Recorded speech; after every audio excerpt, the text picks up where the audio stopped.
Hi guys, welcome back to last వాళ్ళు అందరూ ఎలా ఉన్నారు? సో ఒక సండే మార్నింగ్ నాకు మా మమ్మీ వాట్సాప్లో ఒక లింక్ షేర్ చేశారు.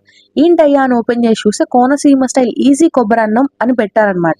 సరే సండే ఖాళీగా ఇంట్లో ఉన్నాం, మనం కూడా ఏదో ఒకటి చేసుకొని తినాలి కదా అని చెప్పి స్టార్ట్ చేశాను. స్టార్ట్ చేసిన తర్వాత మనం స్ట్రైట్గా చేస్తామా, చెయ్యం కదా. ఏదైనా కాంప్లికేషన్స్ లేకపోతే మనం ఎందుకు ఊరుకుంటాము. సరే అని చెప్పి వాళ్ళు పెట్టిన వీడియో వేరు, నేను చేసిన డిఫరెంట్ స్టైల్. అయినా సరే ఎలాగోలా చేసేద్దాము అని చెప్పి స్టార్ట్ చేశాను.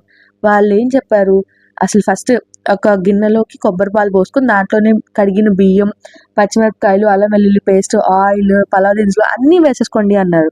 మనం అలా ఎందుకు ఊరుకుంటామండి, దాన్ని కాంప్లికేట్ చేసుకోవాలి. ఆ పచ్చిమిరపకాయలు అది చింది మొహం మీద పడాలి, అది అట్లాగా మార్కు ఉండిపోవాలి, అందరూ అడగాలి, తెలిసిందే కదా.